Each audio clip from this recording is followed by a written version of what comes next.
Chief, just last Wednesday, you went on a prayer walk with some of our local pastors calling for an end to the violence in this city. Yes. But now we just had a 13-year-old shot and killed, three others injured, and a 17-year-old in custody in relation to that homicide. Is it time for us to admit in this city that we can't pray our way out of this problem and that what SPD brass and our city leaders are doing to this point just isn't working? Well, no, I wouldn't say that. I would say we welcome anyone's effort to curb or stop our violence, however they see fit. Any help at all is welcome.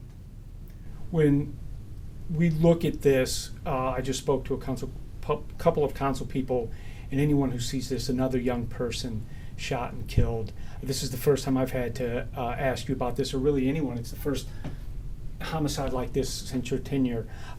These are tragic events when we see young people. Absolutely, absolutely. My heart is broken.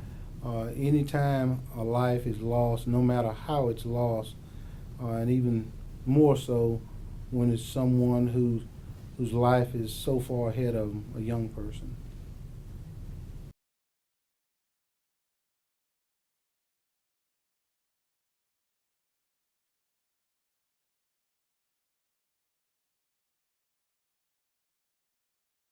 In this latest deadly shooting, not only do we lose a 13-year-old, but there is a mother and her children who narrowly escape. What do you say to our viewers who right now may not feel any safer with you as chief versus the last chief? What can you do to give people confidence that SPD can help solve this problem? We're working hard to implement some newer, innovative strategies to target violent crimes all across our city. We are welcoming the help of anyone, anywhere that can help us accomplish that mission. Other law enforcement agencies, local, federal, and state. We are attempting more partnerships to bring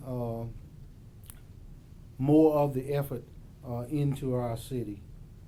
We have plans for the future where there will be increased visibility across our city based on the available resources that we have.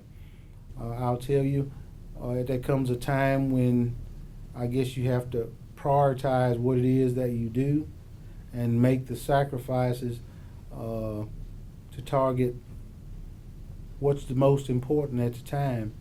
And I've already informed my staff that in the coming months, all of us, myself included, who are support staff for Uniformed Services, the Patrol Division, we're going to dedicate a portion of our work week to getting in a marked patrol car, going out on the streets, patrolling, making calls, being there for our citizens, just like everyone else. Everyone who is a certified police officer in the coming months is going to spend a portion of their time out in our community working. Hoping to specifically bring down the rising number of homicides? All crimes, homicides included, all crimes. Chief, one of the ideas now being proposed by Councilman Butcher is a new curfew with added enforcement mechanisms that would potentially target parents and hold them responsible, possibly fine them after multiple violations from their children out after dark. Would you support this idea, and what would you say to critics who say this would unfairly target African American children? We are the enforcers of the rules and the legislation that our council brings into law, and whatever laws there are on the books that would help us make Shreveport a better and safer community, we as a police department is going to adhere to it and enforce those laws. Do you think a stricter curfew would unfairly target black children and black teens? I would not think that would be even a thought behind the people who author and create the laws. I would think that their targets would be our entire community, not no specific person or ethnic heritage is gonna matter. Whoever breaks the law will will be brought to justice. I only have two more questions, Chief, and one is just another matter of factual clarification. One of the witnesses we spoke to over the weekend, our own Doug Warner, stated that she witnessed gunfire coming from two vehicles. She was caught in the crossfire. Was this gunfire exchange between two vehicles, or was it simply one vehicle firing on another? As we understand it, the indications are that there was an exchange of gunfire, which means it was coming from both parties.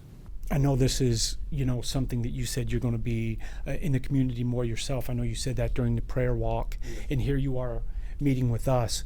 What would you say, though, specifically, Chief, to these young people, that are 20 and under, that are involved in this violent crime that is putting their life at risk, that's taking lives in innocence? What would you say to these young people involved in this violent crime? I would say give consideration not only to yourself, but to your family, your friends, and others who are going to suffer as much when a crime is committed, and especially one of this serious nature. It not only affects you, it affects everyone that know you, everyone around you. And please consider, when you discharge a weapon, that projectile has no specific target. It has no direction, whatever's in its path. And in cases like this, there are innocent people who sometimes get injured.